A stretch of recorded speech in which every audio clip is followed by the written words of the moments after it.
Javier, buenas noches.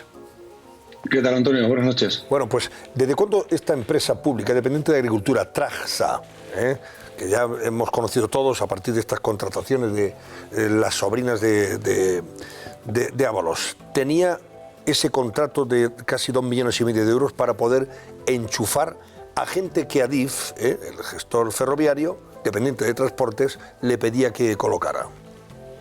Pues el contrato en concreto, el que afecta a Jessica, del que informamos mañana, es del año 2019 y hay una encomienda similar previa que es del año 2013 y luego se firma otro hace poco, en torno a 2023, que sigue abierto. En este caso, el de Jessica se abrió por 1 millón y pico de euros, aunque luego se dotó de más fondos y en total eran 2.300.000 euros. Lo que hemos contado hoy es que servía básicamente lo que hacía Adif. Adif no puede contratar si no es en una oposición. Lo que hacía era utilizar ese contrato para colocar a la gente que le interesaba. De hecho, fuentes consultadas de Tragsa lo que me dicen es que los utilizaban como una ETT para enchufados para casos como el de la propia Jessica. Es decir, al ser una empresa pública se tenía que abrir una libre concurrencia, pero lo que hacían era avisar a los suyos, desde Adif enviar los currículum de la gente que de verdad querían que se contratara a Tragsa y ahí directamente se limitaban a contratar a los que le mandaban, como hicieron en el caso ya conocidísimo de Jessica. Claro, pero tener que recurrir, apelar a una empresa dependiente de otro ministerio, en este caso el de Agricultura, ¿por qué? Si podía haberlo hecho a lo mejor con alguna otra pública de transportes, que ahí está INECO y no sé cuántas más, donde también colocaron a alguno de los suyos. Claro, en el caso de Jessica primero lo hicieron con INECO. Sí. Es el propio Ábalos y Koldo le piden a la entonces presidenta de Adif, a Isabel Pardo de Vera, que necesitaban una administrativa. Esa administrativa resultó ser Jessica. Ella les explica que en Adif no se puede, pero que había una encomienda con INECO que ahí pues que se podría hacer si cumplía las condiciones y tal. Entonces le envían el currículum y, pese a que había mucha gente interesada, se lo dieron a Jessica. ¿Qué ocurre? Que ese contrato de 18 meses se le termina, luego no pueden hacer otros porque entonces al final habría que hacer los fijos.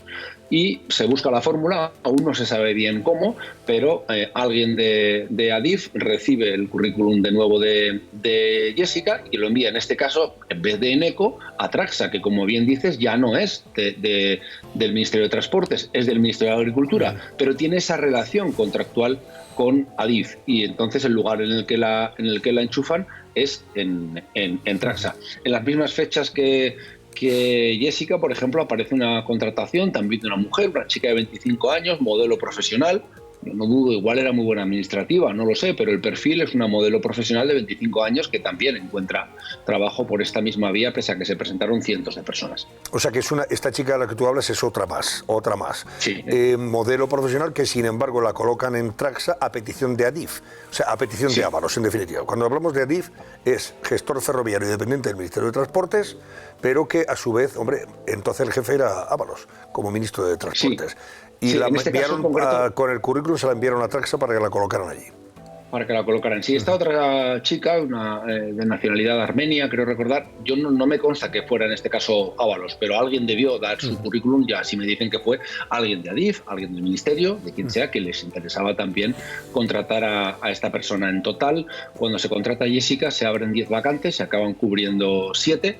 Era para auxiliares administrativos y fueron de los 7, 6 eran mujeres y un hombre. Y entre esas 6 mujeres, Jessica y este otro caso que os comento y algún otro más que puede que sea también sospechoso y que habrá que seguir mirando y que yo creo que tendrían que hacer una auditoría pública. Claro, no, pero si el propio presidente de Tragsa, Jesús Casas, en el Senado cuando compareció en esa comisión de investigación del caso Ábalos, él afirmó que a Jessica la conocían como la sobrina de Ábalos, y que había sido Adif quien recomendó que se contratara a esta mujer después de pasar por INECO, por la empresa de transportes. Sí, o sea, que eso no era un caso voz populi, está claro.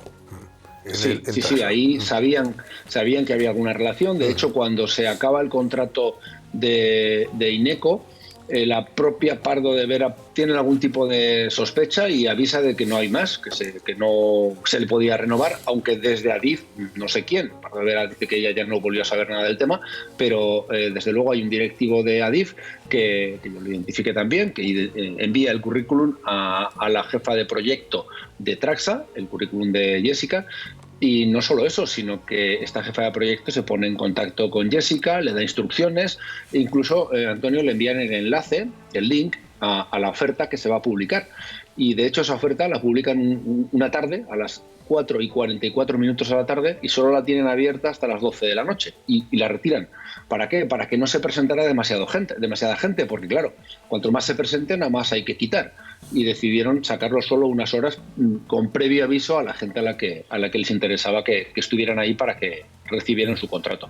Hemos titulado ahí Traxa, agencia de colocación, pero a tenor de la información que tú publicas mañana en ABC, también habría que hablar de agencia también de despidos muy generosos y muy agradecidos, porque cuentas mañana que despidió Traxa, esta empresa, a un líder de UGT justo un día antes de que se jubilara. ¿Y por qué le despide un día antes de su jubilación?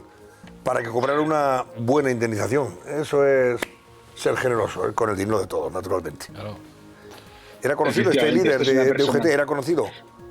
Sí, este sindicalista. Sí, en la empresa conocido, de hecho, en la empresa Traxa, muy conocido. De hecho, yo esto lo puedo contar porque ha accedido un acta que la publico mañana del propio Comité Intercentros, en este caso de Castilla y León, donde dicen: hemos detectado que ha ocurrido esto, es muy grave, si esto trasciende va a haber un problema. Y efectivamente este era un tipo que cumplía 65 años, que se iba a jubilar, y un 30 de, no recuerdo, creo, 30 de mayo, fingen un despido, fingen que lo van a cambiar de ciudad. Entonces él se puede negar, y además siendo sindicalista dentro de la empresa y tal, pues era imposible.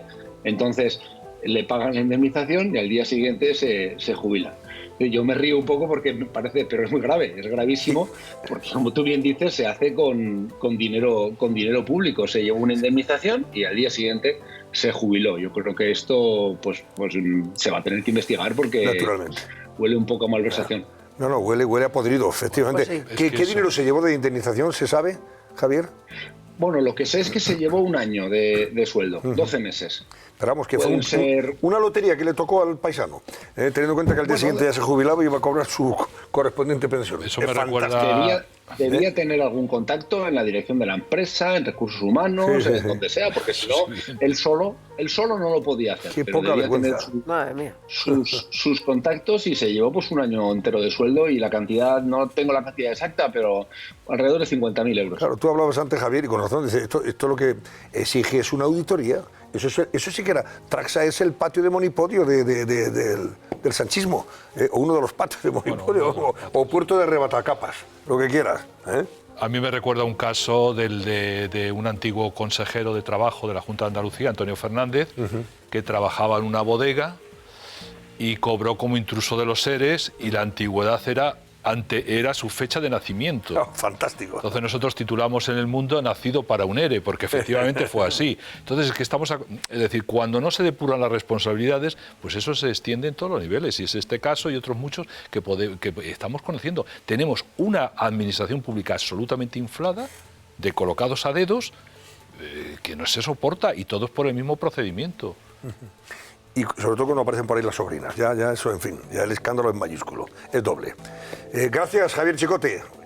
Enhorabuena. A vosotros. Javier Chicote, jefe de investigación de ABC. Gracias. Oye, Antonio, hay otro caso también que cuenta hoy el debate, que es importante. Sí. Nos lleva al hermano del presidente del gobierno, que su cuñada, según la Guardia Civil, era la que hacía los presupuestos de las óperas de la Diputación de Badajoz, sin tener nada que ver con la Diputación de Badajoz. Es una cosa increíble lo que se puede... Por cierto, cuñada que estuvo apadrinada...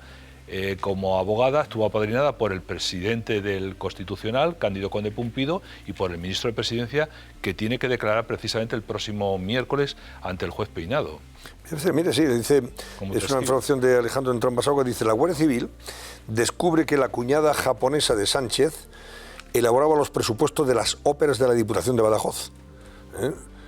Bolaños y Conde Pumpido apadrinaron a la cuñada japonesa de Sánchez en una conferencia jurídica en Madrid.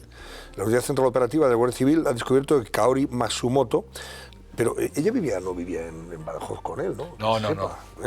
La cuñada japonesa del presidente del gobierno, Pedro Sánchez, participaba en la redacción de hecho, de los tampoco presupuestos vivía de las óperas de la Diputación de Badajoz. Pero si él trabajaba para la Diputación de Badajoz, sí, pero no vivía en Badajoz, como sabes. Claro, y cómo redactaba los presupuestos y hacía trabajos para una Diputación en la que estaba su marido, pero no estaba ella, lógicamente, ¿no? bueno, estaba de aquella manera, porque claro, su hermano, o sea, su marido estaba también de aquella manera. Es que yo creo que mal haríamos en tomarlo de Ábalos como un caso singular, quizás sí en su sordidez, en su obscenidad, pero revela una práctica habitual en el gobierno, que es la confusión entre el bien común, el bien de los españoles y el interés privado de los gobernantes. Mejor la identificación del bien de los españoles con el interés privado de sus gobernantes. Lo digo porque esa clave de interpretación nos permite entender también las prácticas de Begoña Gómez. Ella identificaba sus intereses privatísimos con la tarea de los funcionarios públicos, por ejemplo. Subordinaba a los funcionarios a sus intereses privatísimos. Con lo cual nos damos cuenta de que lo de Ábalos no es un caso aislado. Es un caso aislado en su dimensión, en su magnitud, en su obscenidad, pero nos revela una tónica general en el gobierno de España, que es la de la subordinación del bien de los españoles a los intereses privados de cada uno de sus miembros.